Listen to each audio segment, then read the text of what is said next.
बिस्मिल्लाहिर्रहमानिर्रहीम अस्सलाम वालेकुम।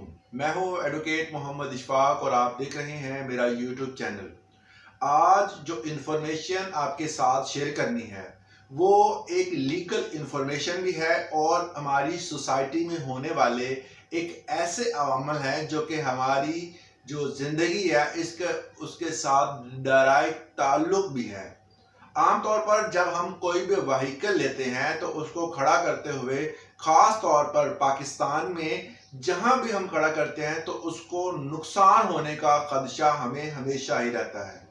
कोई बच्चा उसको ख़राब करने की कोशिश करता है या कोई बड़ा या किसी रंजस की सूरत में वो गाड़ी को नुकसान पहुंचाते हैं। किसी गाड़ी की ब्रेक फेल कर देते हैं, किसी को डेंट डाल देते हैं या किसी के वायर को है उसको ख़राब कर देते हैं या किसी भी हिस्से को डैमेज करते हैं। तो इस तरह के मामूलात हमारी ज़िंदगी में चलते रहते हैं। इन मामूलात के बारे में हमें बिल्कुल ये इल्म नहीं होता कि क्या कोई कानूनी कार्रवाई ऐसे अफराद के खिलाफ हो सकती है जो बंदे ये अवामिल करते हैं। हमें इस बारे में मालूम होना चाहिए।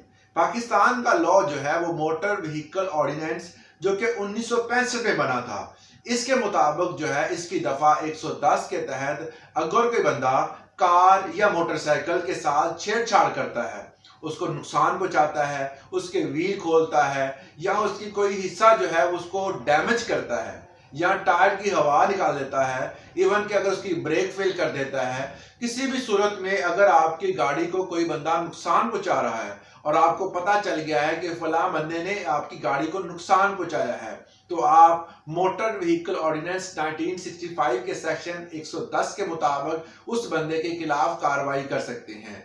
कानूनी तौर पर देखा जाए तो ऐसे बंदे के खिलाफ जब कानूनी कार्रवाई की जाती है तो उसको 1 माह के लिए जेल की हवा खाना पड़ती है, 1 माह की उसको कैद भी होती है। अगर गाड़ी को ज़्यादा नुकसान हुआ है तो उसके साथ उस बंदे को उस नुकसान के पेश नज़र उस बंदे को जुर्माना भी दिया जाएगा और सज़ा और जुर्माना दोनों हो सकते हैं। तो पाकिस्तान के शहरी होने के नाते आपको इस चीज़ का इल्म होना ज़रूरी है कि अगर आप कोई गाड़ी रखते हैं और उसको नुकसान पहुंचता है तो मोटर व्हीकल ऑर्डिनेंस 1965 के मुताबिक अगर कोई बंदा उसको नुकसान पहुंचाता है तो आप उसके खिलाफ कार्रवाई कर सकते हैं। तो ये एक सोशल इशू था, इस हवाले से आपको इन्फॉर्मेशन दी है। उम्मीद करता हूँ इससे आपको फ़ायदा हासिल हुआ होगा। आज के लिए इतना ही, इजाज़त दें। अल्लाह हाफिज़।